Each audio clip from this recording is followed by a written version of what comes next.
지난 5일이었죠. 바른미래당이 광주에서 현장 최고위원 회의를 열었습니다. 지난 1일 광주 5.18 특별법 성과 보고대회에 이어서 며칠 만에 다시 광주를 찾은 건데요.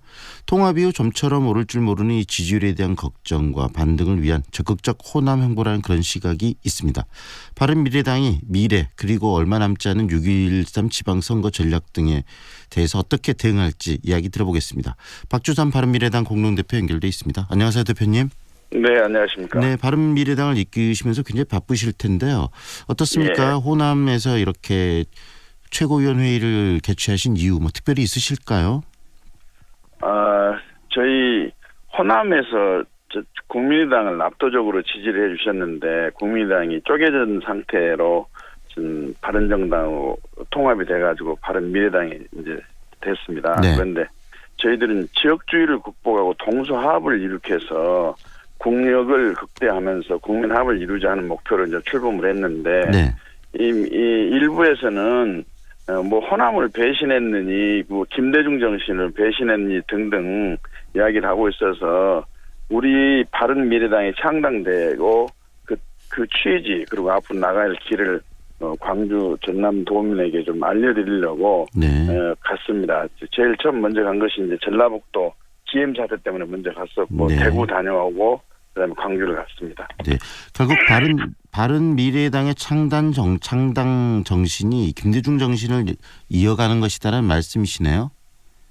그렇습니다. 김대중 대통령께서는 수없이 5.18 정신의 완수는 지역주의를 극복하고 동서합을 이루기 위해서 국민화합을 이루고 한 것이다 하는 말씀을 수없이 하셨고 네. 지금 방명록을 보면 수없는 정치인이 와가지고 5.18 영령 앞에 묵념하고 추모하면서 써놓은 내용들입니다. 그게. 그리고 또 하나는 지금 광주와 대구 즉 달구벌 대구와 빛고울 광주가 달빛 동맹을 맺어서 지금 서로 상생에 협력하자고 그래가지고 서로 지금 도움 분위기가 막 일어나고 있지 않습니까? 네. 네. 지금 내륙 고속철도도 만들어야 된다. 그다음에 고속철도 지금 4차선은 포장을 다 끝냈고 그다음에 또 영호남 정치인들이 김대중 전 대통령 생가 박정희 전 대통령 생가를 다니면서 영호남 화합하자 할 때는 언제 했는데 이제 와서 네. 호남은 호남끼리 뭉치자 네. 해가지고 그게 무슨 우물안의 개구리식이지 먼 장래를 좀 크게 보고 걸어가야 되지 않겠냐 하는 측면에서 저희 바른미래당에 제가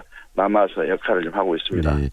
그 김대중 정신도 이야기하셨고 그래서 특히 지금 이제 북한과의 관계 부분들은 굉장히 중요한 것인데 어제 이 남북 정상회담 이야기가 지금 나오고 있거든요. 지금 네. 사절단이 가서 그 뭐 4월 중에 남북 정상회담을 할 수 있도록 하겠다는 그런 내용들을 가지고 왔는데 그 부분에 대해서는 어떤 생각이 드십니까, 대표님? 지금 교착된 상황을 어느 정도 타개할 수 있는 진일보된 전진이라고 그렇게 생각합니다. 그러나 네. 그동안에 남북 간에는 수없는 합의가 있었고 정상회담도 있었는데 전부 다 북한이 파기를 했어요. 네. 그러다 보니까 이번 합의에도 약간 신뢰 회의가 가고 과연 지켜지겠느냐. 또 그리고 비핵화를 그렇게 우리 국민이 바라고 국제사회가 지금 제재 압박을 하면서 북한 비핵화를 요구를 하고 있는데 깨끗하니 비핵화하겠다. 무조건 빠른 시일 내에 미국과 만나겠다. 한국과 협상하자. 이런 이야기는 없고 옛날에 상투적으로 해온 그대로 주장을 하고 있어서 이게 과연 비핵화로 가는 길이 과연 열려질까 하는데 좀 회의적인 생각을 갖고 있습니다. 그러나 네. 신기루 같은 희망이긴 하지만 네. 이 계기를 좀 잘 살려서 남북의 신뢰를 구축하면서 미국과의 북한이 대화에 나설 수 있도록 우리 정부가 적극적인 노력을 해야 한다고 생각합니다. 어제 대북 특별사절단이 가져온 내용들이 뭐 약간 더 우려 내용 자체는 그 뭐 진일보하긴 했지만 그래도 정말 우리 한반도가 비핵화가 될 수 있을 것인가에 대한 우려점은 여전히 가지고 있다 이렇게 생각하시는 건가요? 네, 그렇습니다. 그렇지만 우선 북한 최고 지도부가 분계 죄송합니다. 네. DMZ를 넘어서 분계선을 넘어서 이게 우리 남한 평화집에 가지고 정상회담을 하겠다더니 네. 또 그리고 먼저 북한이 정상회담을 제안해가지고 성사가 됐고 그다음에 남북 정상 간의 핫라인을 개설하고 뭐 이런 것은 상당히 진보된 상황이다 저는 그렇게 평가를 합니다. 그 유승민 그 현재 바른미래당 공동대표하고 있는 유승민 전 바른정당의 대표는 굉장히 남북 문제에 대해서 보수적인 시각을 가지고 있는 것으로 알려지고 있는데 그런 점에 있어서 이렇게 서로 의견들을 조율하거나 맞춰가시는데 내부적으로 어려움이나 이런 부분 좀 없으십니까? 결론적으로는 네. 의견의 차이가 없습니다만 이제 저희 정당은 합리적인 보수 세력과 건전한 진보 세력이 함께하는 그래서 뭉쳐가지고 중도 개혁 세력으로 가는 그런 정당입니다. 네. 그렇기 때문에 보수 목소리도 있고 진보 목소리도 있고 그래서 이제 당론을 결정하게 되면 그 토론해가지고 하나로 가는 길을 찾고 그런 거거든요. 그 민주정당에서는 여러 소리가 있고 그것을 또 합의라된 과정을 거쳐서 하나 목소리를 내고 하는 것이 아주 건전한 정당의 모습이죠. 네. 그 별 문제가 없습니다. 네. 지금 그런데 이 합당을 한 이후로 그 전에 여론조사나 이런 것을 봤을 때는 지지율이 더 오를 것이라는 기대감은 있었는데 실질적으로 지지율이 좀 빠지고 있는 경향이 있는 것 같습니다. 그 이유는 어떻게 분석하고 계시나요? 우선 저희들이 이제 비전을 제시를 하고 정책을 또 국민께 홍보를 하고 그래야 되는데 평창 올림픽 기간 동안에 그 홍보할 시간이 좀 적절치 않았고요. 네. 그다음에 또 하나는 이게 이제 바른미래당 그러니까 옛날에 국민의당과 바른정당이 합한 신당에 대한 지지는 20% 가까이 됐는데 바른미래당 이름 자체를 잘 모르는 분이 너무 많이 계세요. 네.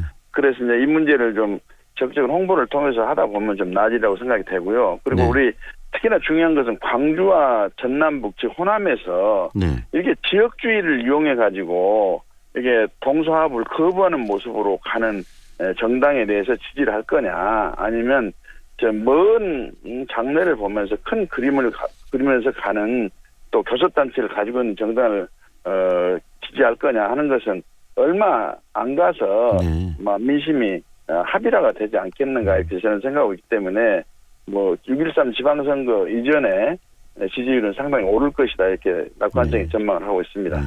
그런데 지금 알려진 바로는 바른미래당이 호남에서 지금 6.13 지방선거 후보들을 내는데 특히 광역 단체장 후보를 내는데 굉장히 어려움을 겪고 있다는 얘기가 들리는데 그 이야기는 반대로 이야기하면 호남에서 지금 바른미래당의 지지가 굉장히 약하다는 이야기일 수도 있습니다. 그런 부분에 대해서는 어떤 생각이 드십니까? 지금 바른미래당은 더불어민주당으로부터 공격받고 민주평화당으로부터 공격을 받고 모든 공격을 받고 있어요 지금. 네. 그러다 보니까 좋은 인재를 찾기가 조금 힘든데요. 물론 자천타천으로 후보가 되겠다는 분들은 많이 계십니다. 네. 그러나 좀 더 경쟁력 있는 참신하고 유능한 인재를 찾느라 좀 시간이 좀 걸리네요. 네. 저희들이 노력하고 있습니다. 광역단체장 후보는 내셔야 될 것 같은데 어떻습니까?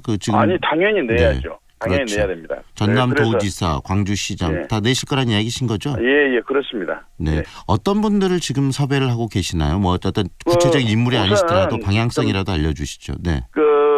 참신하고 유능하고 각 분야에서 어느 정도 성취가 있어가지고 능력에 대한 평가를 받을 수 있는 분을 좀 찾고 있는데 네. 그래서 어느 특정 분야에 한정하지 않고 기업인도 좋고 공무원도 좋고 또 시민운동 하시는 분들 좋고 그래서 여러 갈래로 지금 저희들이 지금 접촉을 좀 하고 있습니다. 네, 반응은 좀 어떠신가요? 그런 분들 좀 적극적으로 반응을. 그럴 때 이제 조금 시간을 좀 달라는 분도 계시고 네. 사양하는 분도 계시고 또 어떤 분은 하겠다는 분도 계시고 그런데 좀 더 아직은 조금은 시간이 네. 있으니까요. 또 좀 더 좋은 분을 한번 저희들이 이제 발굴해 보려고 좀 노력하고 있는 중입니다.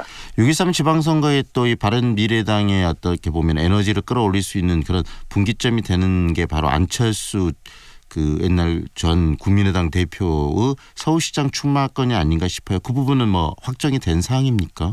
아직 확정은 안 됐습니다만 이제 안철수 전 대표를 능가하는 인물이 좀 없다고 한다면 본인도 그 전에 당이 필요한 역할은 어떤 일이라도 마다하지 않고 최선을 다하겠다는 말을 해왔기 때문에 조금 시간이 지나면 안철수 대표를 좀 만나서 본인의 그 뜻을 좀 확인하고 그걸 제가 정중히 좀 요청도 하고 이제 그럴 계획으로 있습니다. 네, 결국은 호남민들이 바른미래당을 지지해 줄 것이다라는 말씀을 하셨는데 그러기 위해서 바른미래당의 방향성을 좀 더 알릴 필요가 있다라는 의미로 들리기도 하는데 자 호남민들께 한 말씀 해주시죠. 왜 바른미래당 앞으로 어떤 방향으로 나갈 테니 좀 지지를 해달라라는 의견이 있으시면. 호남 사람끼리만 뭉쳐서 호남민들 국회의원끼리만 정치를 하라고 해가지고는 아무것도 될 일이 없습니다. 시대가 어느 때입니까? 그래서 우리도 영남 정치 세력과 경쟁을 해갖고 이기고서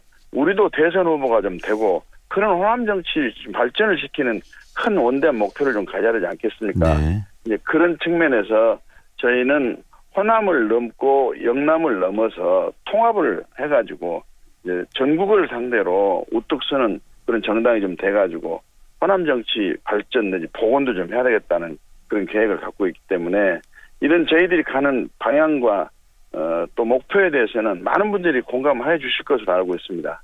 그래서 저희들이 이제 이런 내용을 좀 홍보를 하고 네. 우리 시도민께 알려드리면 많은 수긍을 하고 뭐 지지가 있지 않겠나 이렇게 저는 그렇게 생각하고 있습니다. 네, 오늘 말씀은 여기까지 듣겠습니다. 오늘 감사합니다. 네, 감사합니다. 지금까지 박주선 바른미래당 공동대표와 이야기 나눴습니다.